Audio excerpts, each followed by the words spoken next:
Hello students, this is your English teacher Shikha and English third के chapter third में आज हम पढ़ने वाले हैं एसॉप द फैबुलिस्ट का चैप्टर, जिसमें पहले हम चैप्टर की एक्सप्लेनेशन पढ़ेंगे। उसके बाद हम चैप्टर की एक्सरसाइज को सॉल्व करेंगे, जिससे आपको कंप्लीट चैप्टर का कॉन्सेप्ट अच्छे से समझ में आ जाए। So without wasting any more time, let's get started. So students, this is our today's chapter number 3, and the name of the chapter is Aesop the Fabulist, the teller of fables. इस chapter में हम पढ़ेंगे एसोप fables को। एसोप एक philosopher थे जिन्होंने बहुत सारी स्टोरीज और पोएम्स लिखी थी, और मेनली वो जो स्टोरीज लिखते थे वो बच्चों से या फिर एनिमल से रिलेटेड होती थी। तो इस चैप्टर में भी हम एसोप की एक कहानी यानी कि एसोप की एक फेबल पढ़ने वाले हैं, और ये चैप्टर आपको बहुत ही इंटरेस्टिंग लगेगा क्योंकि इस चैप्टर में आपको मोरल वैल्यूज के साथ साथ इंटेलिजेंस भी देखने को मिलेगी। लेकिन चैप्टर स्टार्ट करने से पहले हम देखते हैं अपना इंट्रोडक्शन सेक्शन, कि इंट्रोडक्शन सेक्शन में हमें आज कौन सी एक्टिविटी करने के लिए दी गई है। तो सबसे पहले पढ़ते हैं अपना activity. Close your eyes, breathe in and breathe out, relax and try to feel calm. Now gently and lovingly feel your face, the rough parts and the smooth parts. अब आपको इस एक्टिविटी में क्या करना है, अपनी आईज को close करना है, ब्रीद इन करना है, मतलब सांस अंदर लेनी है और सांस बाहर छोड़नी है। खुद को बिल्कुल रिलैक्स छोड़ देना है और दिमाग बिल्कुल शांत कर लेना है। उसके बाद आपको प्यार से अपना फेस टच करना है, एंड रिमेम्बर आपकी आईज क्लोज ही रहनी चाहिए। उसके बाद आपको अपने फेस पे रफ पार्ट्स और जो स्मूथ पार्ट्स है उनको फील करना है। अब आपको उन क्लोज आईज में ये इमेजिन करना है कि आपकी आईब्रोज कैसी हैं, रफ है, स्मूथ है, आपकी जो आईज है उनकी शेप कैसी है, आपकी nose, lips, neck, ears and जो हेयर है वो कैसे हैं, क्या वो रफ हैं या फिर वो स्मूथ हैं। उसके बाद आपको क्या करना है, आईज ओपन करनी है एंड जो भी आपने टच किया, जो बॉडी पार्ट आपने टच किया, जो फेस पार्ट आपने टच किया, उनको डिस्क्राइब करना है। आप उसके बारे में नीचे जो लाइंस गिवन है वहां पर लिख भी सकते हैं, या फिर जो आपकी इमेजिनेशन है उसको आप एक पेपर पे भी ड्रॉ कर सकते हैं, और आप अपनी फीलिंग्स जो है अपने किसी पार्टनर के साथ शेयर भी कर सकते हैं। तो ये एक्टिविटी एक्चुअली माइंड एक्टिविटी है, और इसमें आपको अपने फेस को इमेजिन करके उसको डिस्क्राइब करना है। अब चलते हैं अपनी स्टोरी के मेन पार्ट की तरफ। So let's get started. Fables क्या होती हैं? फेबल्स जो हैं वो शॉर्ट स्टोरीज होती हैं, और यूजुअली वो एनिमल्स के बारे में होती हैं, जिसमें एनिमल्स ह्यूमन बीइंग की तरह बात करते हैं, मतलब उनके डायलॉग्स होते हैं, वो आपस में बात करते रहते हैं। तो ये जो है ये वाइज टेल्स है, मतलब ये इंटेलिजेंस वाली कहानियां हैं जो हमें बताती हैं कि डिफरेंट सिचुएशंस में हमें कैसे एक्ट करना चाहिए। तो ऐसी एक फेमस फेबल आज हम इस चैप्टर में पढ़ने वाले हैं। तो एक बहुत वेल नोन फेबल है एक चूहे के बारे में, या फिर आप बोल सकते हैं कि ग्रुप ऑफ माइस के बारे में, जो एक दिन एक काउंसिल यानी कि एक मीटिंग बिठाते हैं। और मीटिंग का एजेंडा क्या होता है? मीटिंग का एजेंडा होता है कि कैसे उस कैट से यानी कि उस बिल्ली से छुटकारा पाया जाए, जो आए दिन उन पे हमला करती रहती है, उन पे अटैक करती रहती है और उनको मारकर खा जाती है। तो सारे माउस इकट्ठे होके एक जगह आते हैं और ये डिस्कस करते हैं कि भाई ये जो कैट है इससे हम कैसे छुटकारा पा सकते हैं। तो उनमें से एक माउस सजेस्ट करता है कि अगर हम बिल्ली के गले में घंटी बांध दें तो हम उससे मरने से बच सकते हैं। कैसे? क्योंकि जब भी बिल्ली हमारे पास आएगी या हमारे आसपास होगी, उसकी बेल की जो टिंकलिंग है, उसके गले में जो घंटी होगी वो बजेगी, और उस टिंकलिंग की आवाज सुन के हम वॉर्न हो जाएंगे, हमें वार्निंग मिल जाएंगी और हम अपनी जान की रक्षा कर सकते हैं, क्योंकि हमें पहले पता चल जाएगा कि कैट हमारे आसपास ही कहीं आने वाली है। अब इस सजेशन को सुन के बहुत सारे जो माइंड्स हैं वो एग्री हो जाते हैं। वो कहते हैं कि ठीक है, ये तो एक बहुत गुड आइडिया दिया है तुमने, बहुत अच्छा प्लान है। लेकिन तभी एक बूढ़ा माउस यानी कि एक ओल्ड माउस खड़ा होता है और बोलता है, लेकिन बिल्ली के गले में घंटी बांधेगा कौन? कि ठीक है, तुम्हारा आइडिया बहुत अच्छा है कि अगर हम बिल्ली के गले में घंटी बांधे तो हमारी जान बच सकती है, लेकिन अब क्वेश्चन ये है कि बिल्ली के गले में घंटी बांधेगा कौन। तो ये स्टोरी हमें क्या बताती है स्टूडेंट, ये स्टोरी हमें बताती है कि हमें एडवाइस देना बहुत इजी होता है, लेकिन उस एडवाइस पे काम करना, उस एडवाइस पे एक्ट करना बहुत ज्यादा मुश्किल होता है।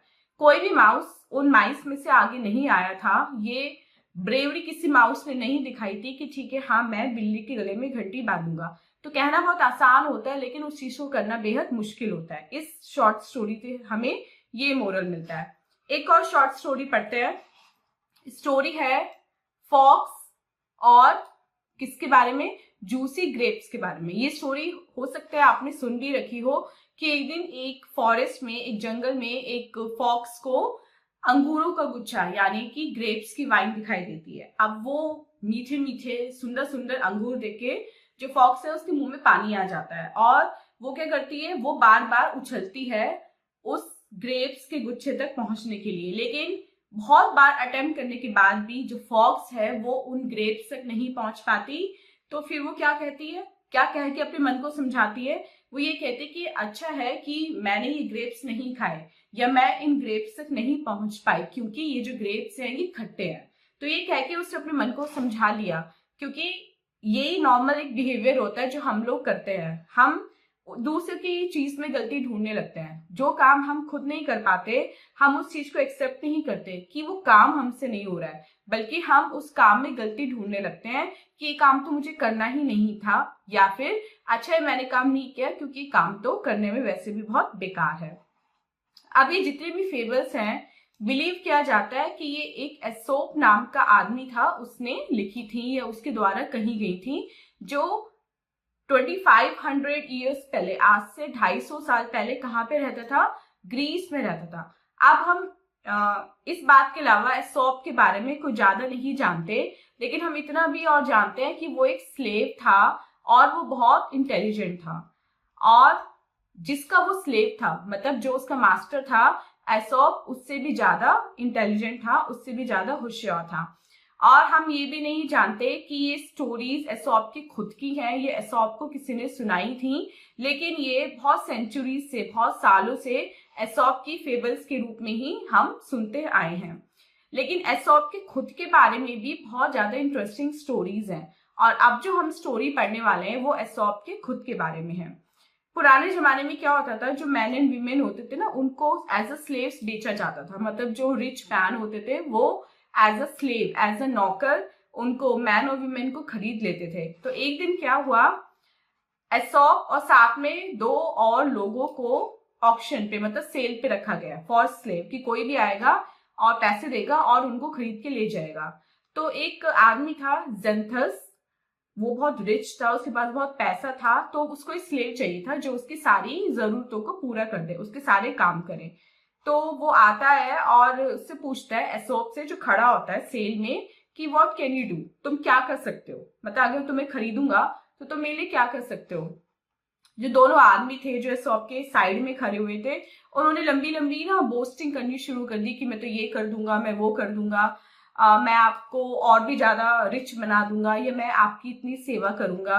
उसके बाद जेथॉप सेम क्वेश्चन किससे पूछता है, जेथॉप सेम क्वेश्चन पूछता है एसोप से।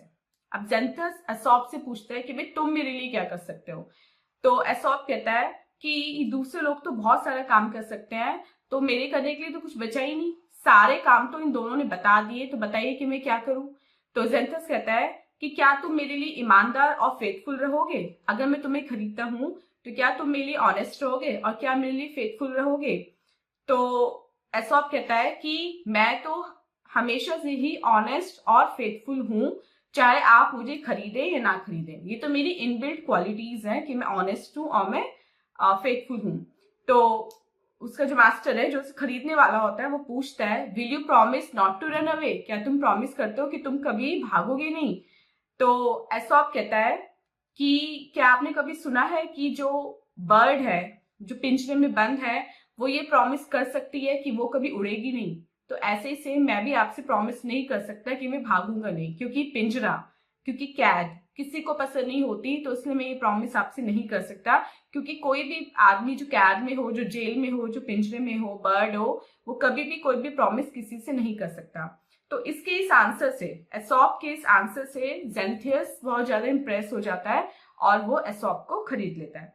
अब एक दिन क्या होता है कि ज़ेनथियस ना ऐसे ही ना शेखी मारने के लिए एक डेयर, एक चैलेंज एक्सेप्ट कर लेता है कि वो जो समुद्र है उसका सारा पानी पी सकता है और समुद्र को सुखा सकता है, जबकि ये इम्पॉसिबल है। कोई भी आदमी, कोई भी लिविंग बीइंग या नॉन लिविंग बीइंग समुद्र को खाली नहीं कर सकता, क्योंकि सी तो इतना बड़ा होता है, उसमें तो बहुत पानी होता है, तो कोई आदमी उसे कैसे पी सकता है।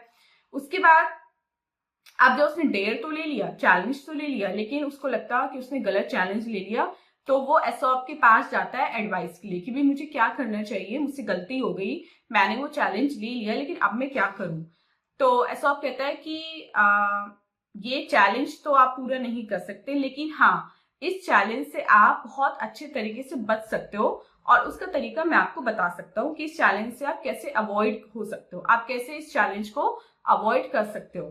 तो नेक्स्ट डे, अगले दिन जिस दिन वो चैलेंज होना था, जो दो आदमी हैं वो वहां जाते हैं, समुद्र के किनारे जाते हैं, और उनके साथ बहुत सारे लोग होते हैं। अब वो दो आदमी कौन होते हैं? एक तो ज़ेनथियस होता है और एक वो आदमी जिसके सामने उसने चैलेंज को एक्सेप्ट किया था। अब उनके पीछे बहुत सारे लोगों की भीड़ होती है ये देखने के लिए कि ज़ेनथियस सी का जो पानी है वो कैसे खत्म करता है, कैसे पीता है। तो एसॉप वहां पे पहले से ही होता है और उसने वहां पे एक टेबल सेट कर रखी होती है और उस टेबल पे बहुत सारे बड़े बड़े ग्लासेस रखे होते हैं। अब ज़ेनथियस के जो और सर्वेंट थे वो वहां बराबर में खड़े रहते हैं और जग में उनके पानी होता है। उनका काम क्या था कि जब भी ग्लास खाली हो तो वो जग से पानी उस ग्लास में डाल दें। और जग में पानी कहाँ से आता? जग में पानी आता सी से। ज़ेनथियस अपनी सीट पे बैठ जाता है, उसके सामने जो आदमी होता है जिसके सामने उसे चैलेंज पूरा करने होता है, वो उसे कहता है कि मेरा चैलेंज है कि तुम्हें सी का सारा पानी पीना है। अब मैंने रिवर्स और स्ट्रीम्स के बारे में तो कुछ नहीं बोला था जो इसमें बह के आ रही हैं, तो अब तुम इनको रोको तो मैं सी का पानी पीऊंगा। मतलब वो कहता है सी में हम जानते हैं रिवर्स भी जाके मिलती हैं, झरने भी जाके मिलते हैं, कैनल्स भी जाके मिलती हैं। तो एसॉप ने एडवाइस दी थी ज़ेनथियस को कि तुम सामने जो आदमी बैठेगा उससे ये बोलना कि भाई मैं समुद्र का पानी तो पी सकता हूँ और मेरा चैलेंज था कि मैं केवल समुद्र का पानी पीऊंगा, लेकिन समुद्र में तो रिवर का पानी भी आ रहा है और ओशियंस का पानी भी आ रहा है और दूसरी स्ट्रीम्स का पानी भी आ रहा है। तो पहले तुम उस पानी को रोको, उस रिवर के पानी को रोको कि वो समुद्र में आके ना मिले, उस कैनाल के पानी को रोको कि वो सी में आके ना मिले, वरना तो क्या होगा, मैं पानी पीता जाऊंगा और सी का पानी कभी खत्म होगा ही नहीं, क्योंकि उसमें तो रिवर भी आके मिल रही है। तो तुम रिवर को रोक दो, जब तुम रिवर को रोक दोगे तो मैं सी का पानी पी लूंगा। तो अब ये तो पॉसिबल नहीं था, तो वो जो सामने वाला आदमी होता है वो अपनी हार को एक्सेप्ट कर लेता है, वो कहते हैं कि हाँ ये मैं नहीं कर सकता, तो इसलिए तुम चैलेंज जीत गए।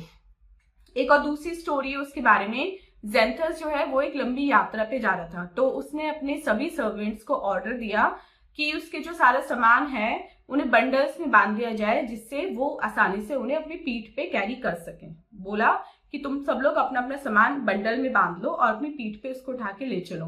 जब सारा सामान बन गया तो एसॉप अपने मास्टर के पास गया और उनसे ये बेग किया, ये मतलब प्रार्थना की कि मुझे सबसे हल्का बंडल उठाने को दो।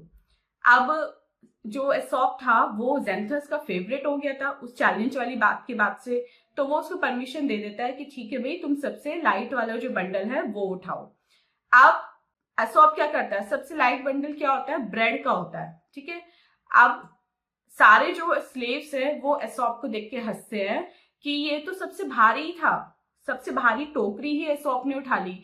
एसॉप को लग रहा है सबसे हल्का बंडल है, ये तो सबसे भारी है। ब्रेड इतनी सारी थी, पूरे रास्ते के लिए ब्रेड थी जो उन लोगों को खानी थी, और एसॉप ने वही चूज कर ली। तो सब सोचते हैं कि इसको क्या हो गया, ये तो इतना स्मार्ट, इतना इंटेलिजेंट हुआ करता था, आज इसको क्या हो गया है। तो बहुत घंटे चलने के बाद अब सबको भूख लग जाती है, तो ज़ेनथियस और जो उसके सर्वेंट है वो रुक जाते हैं।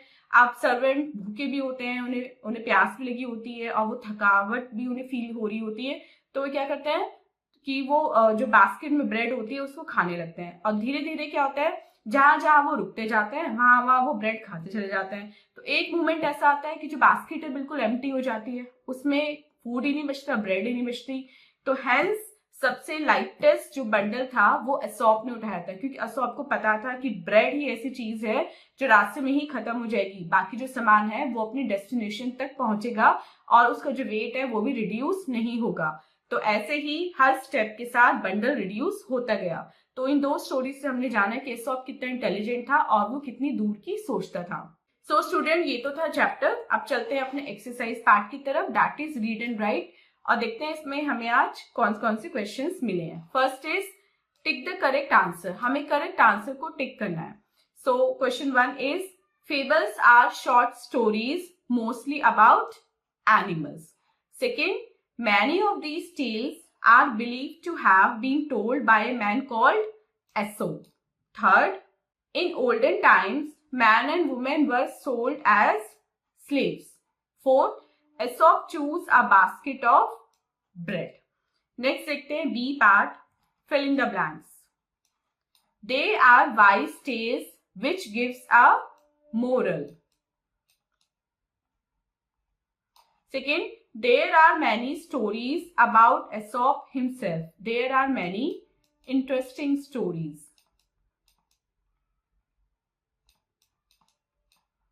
Third, Xanthus accepted a dare. Xanthus foolishly. Fourth, Xanthus was going on a long journey. Fifth, picked up the basket of bread, Aesop. And sixth, they were tired and hungry, the slaves. So students, this was the exercise part. I hope आपको complete chapter with exercise अच्छे से समझ में आ गया है. And this was our today's video. मिलते हैं अपनी next video में इससे next chapter की explanation के साथ. Till then, आप अपना बहुत बहुत ध्यान रखिएगा and bye bye.